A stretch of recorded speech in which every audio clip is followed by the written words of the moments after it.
Hello, ladies and gentlemen, and welcome to the Discriminating Gamer. You know, I was recently playing a game of Solitaire, but I only had tarot cards. I won, but 4 people died. Ladies and gentlemen, today we're going to go ahead and take a look back. I'm going to do another one of my top 10 Solitaire games, solo games. I did one a few years ago. I played more games since that I think are now on this list. So I'm going to go ahead, my top 10 solo games of all time.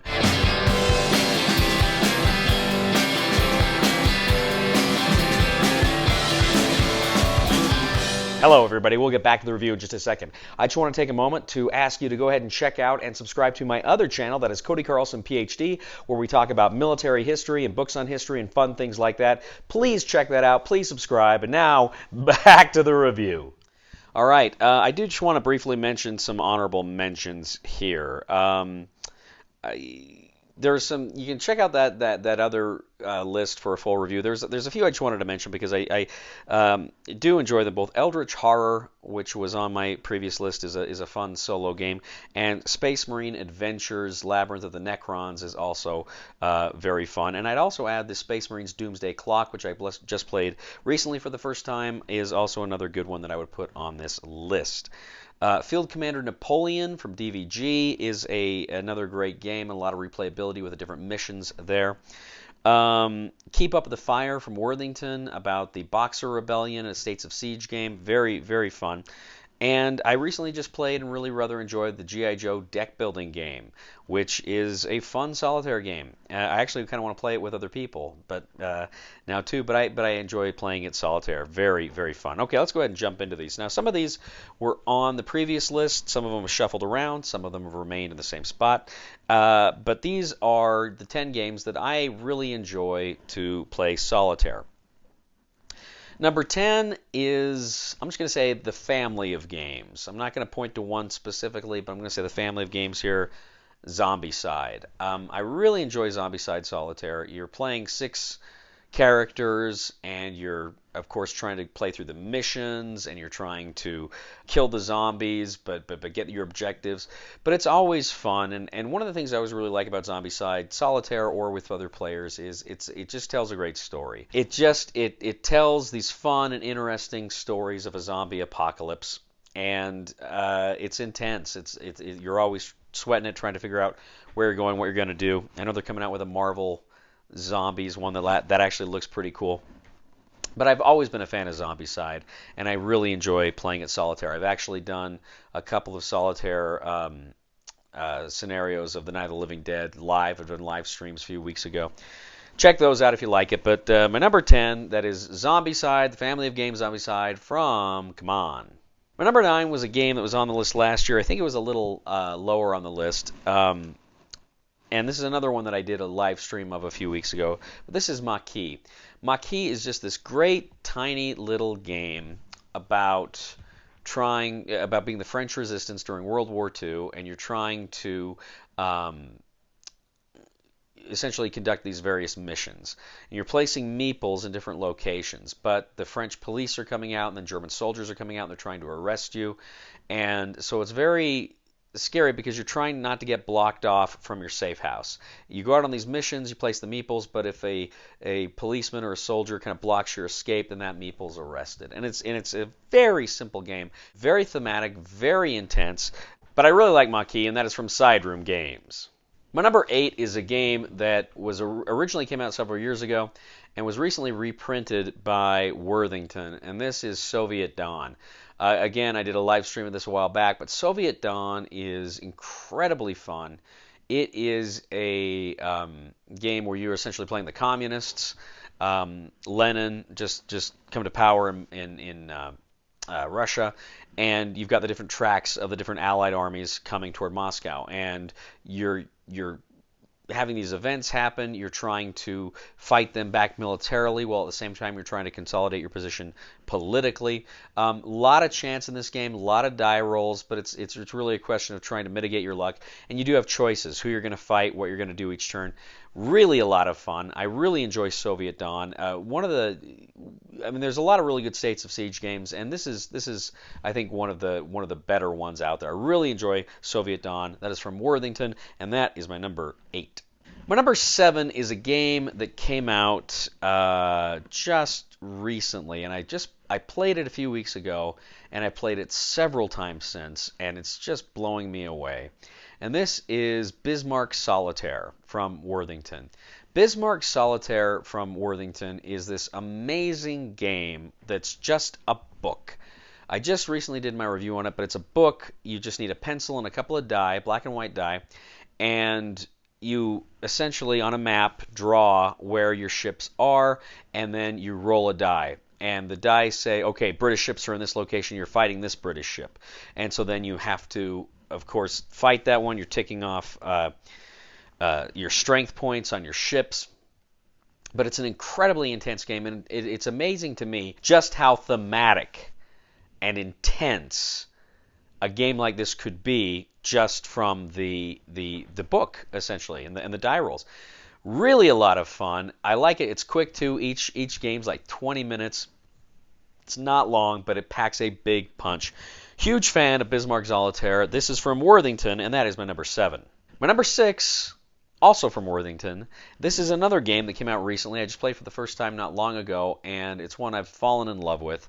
And I think you will too if you play it. This is Tarawa 1943. I just did my review, and Tarawa 1943 is just this brilliant solitaire game of the United States Marine fighting the Japanese. Every round, you're grabbing these 3 tactics cards, or up to 3 tactics cards for the Marines. But the Japanese, they're fighting back. They're fighting with fire attacks, and they're also fighting with bonsai charges, and they both work differently from the attacks you do as a Marine. So it's very, it's one of those. It's got kind of the spaces on the map, and you kind of wonder, well, there's not a lot of maneuver. How fun could it be? But it is incredibly fun. There's so many choices, and I really like it. It's very thematic, very well done. One of the better solitaire war games I've played in a long time. So this is Tarawa 1943, and that is from Worthington. Now stop me if you've heard this. My number 5 is also from Worthington. This is Freeman's Farm 1777. Now I just mentioned Tarawa 1945.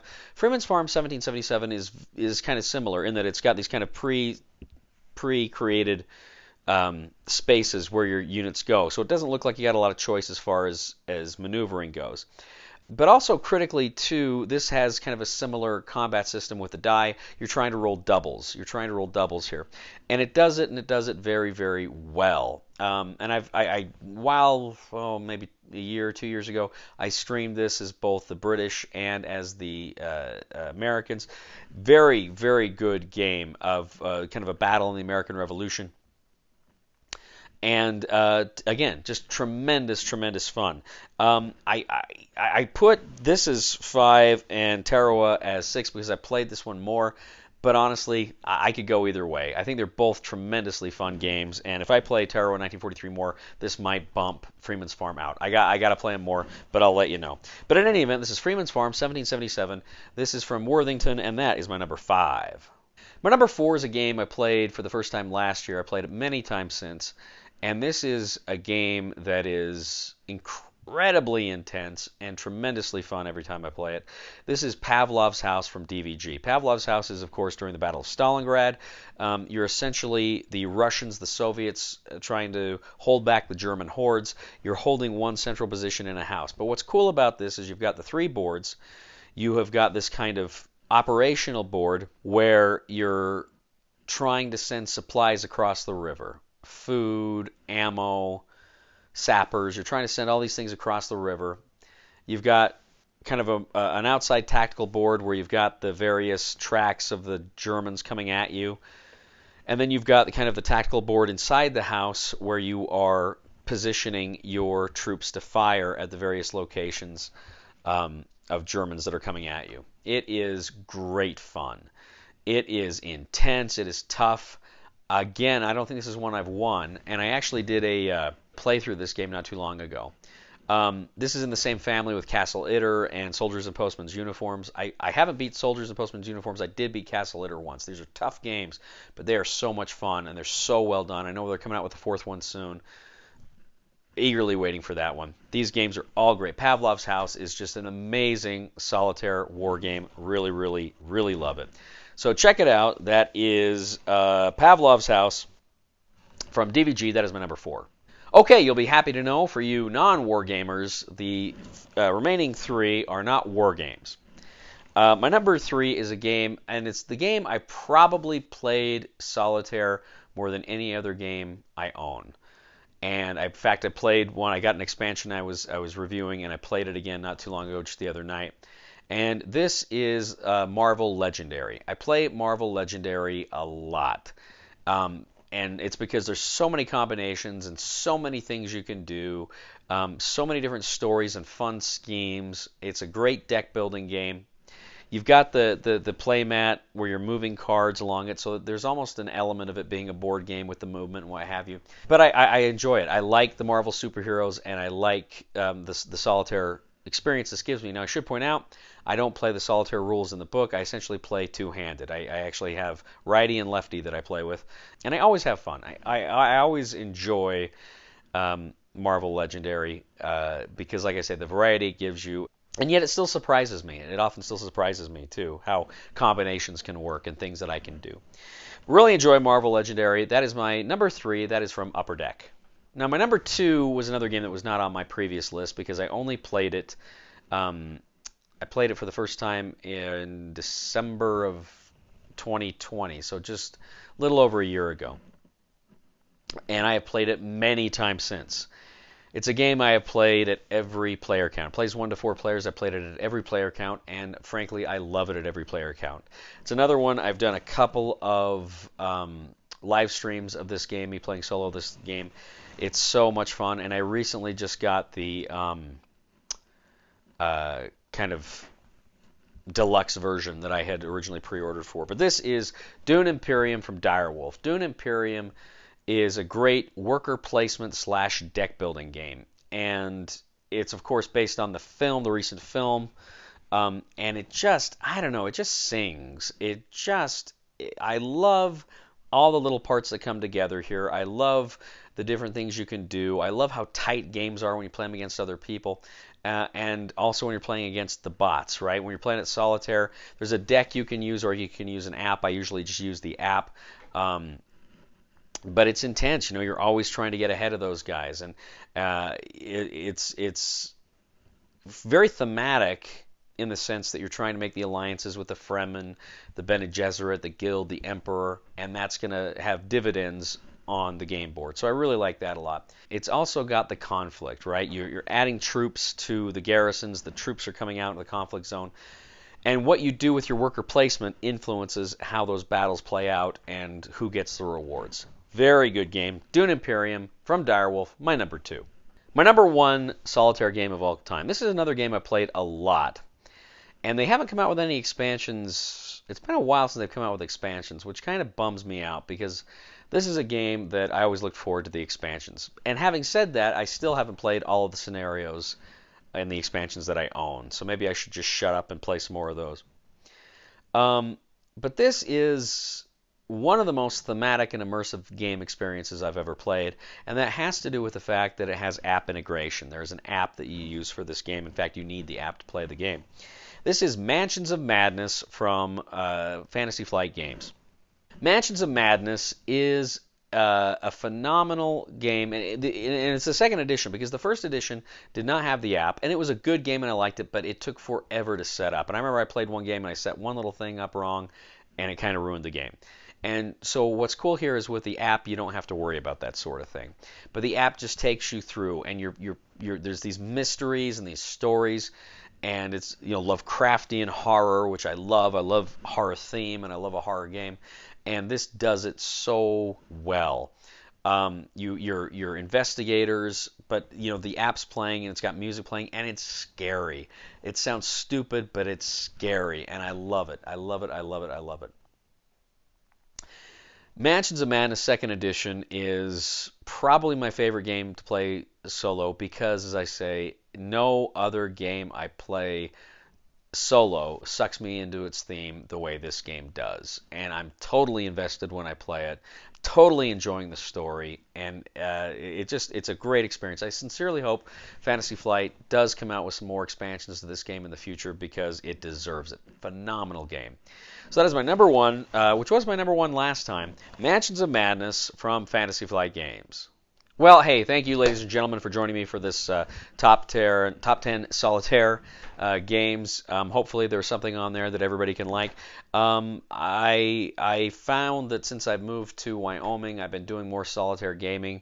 I don't have a big gaming group up here. I got a few guys here and there that I can play with occasionally. But I find I've been playing more and more Solitaire, so this is a little more of a relevant list to me right now. I really do enjoy the games I mentioned, and so many more that I just didn't make the list. But anyway, if you want to see what my list was last time, I'll include it in the description. But I appreciate you joining me. Please give us like us on Facebook, Twitter, etc., etc. Leave comments for us. Leave a comment here. I'd love to hear what your favorite solo games are.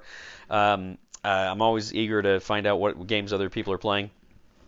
And I'd ask you to please go to my other channel, that is Cody Carlson PhD. Please like that channel, subscribe to that channel if you get a chance, and also give us a thumb to this channel, this video rather. I'll probably put up on Board Game Geek in the forums. We always appreciate that as well.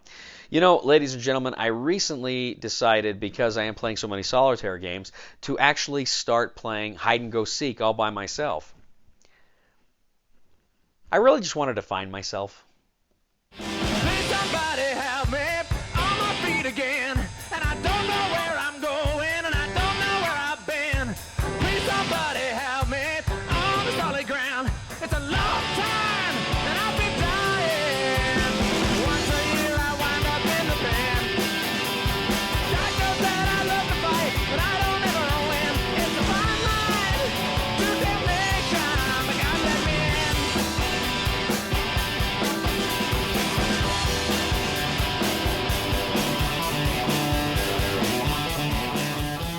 They seem to have taken a turn for the worse this evening.